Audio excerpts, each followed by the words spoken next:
The next set of videos, we will introduce a capacitor in presence of a AC source.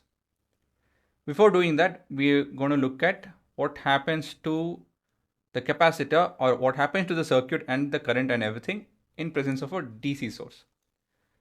So let me start off. This is time 0. Say we have a cell of 6 volt. I switch it on, right? What happens? The current starts flowing. This looks like as if there is 6 by R ampere of current that is flowing through the circuit.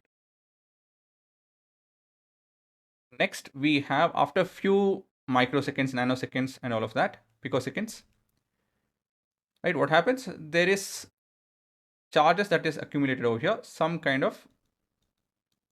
amount of voltage is developed over here.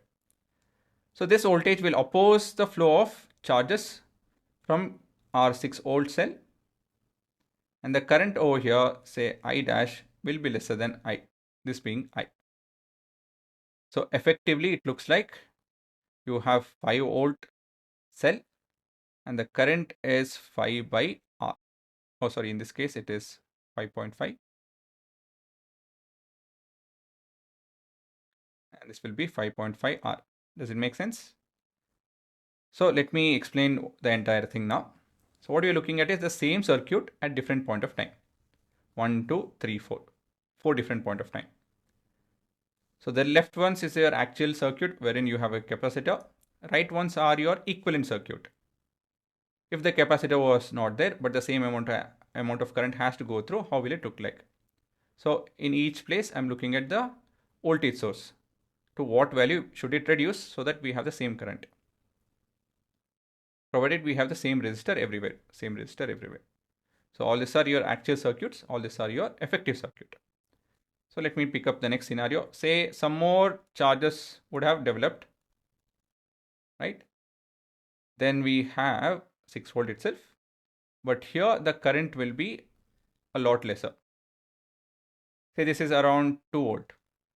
So effectively, it would look like as if we have 4 volt source and the current will be lesser than I dash itself.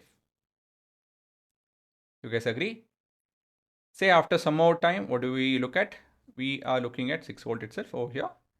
But here too, we have 6 volt.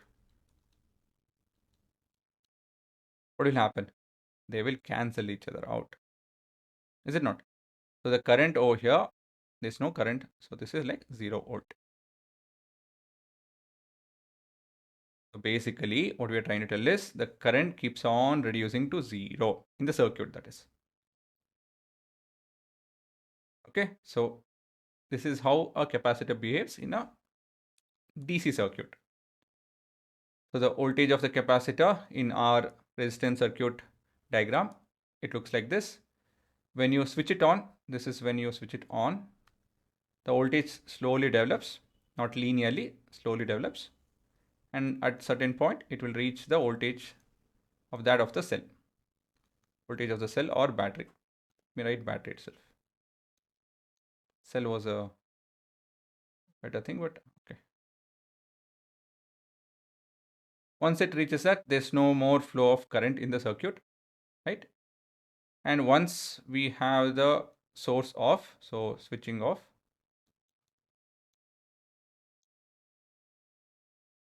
of the circuit, right?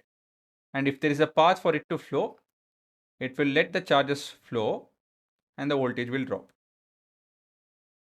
So the current will look like this. When this is happening, this is charging scenario. This is discharging of the capacitor. So basically, I'll give you guys a rough diagram. Generally, this is how they do it.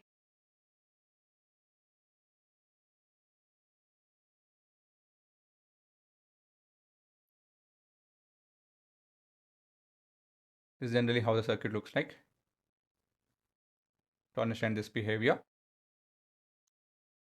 Okay, guys, this is the path that it will get, the capacitor will get, and the circuit current will go like this and all of that. So this is point A for charging, this is the point for discharging and all of that. Anyways, so I hope you guys understood this diagram mainly. Very simple. This is the actual circuit, this is the effective circuit, and we are looking at what happens with the entire circuit with respect to time.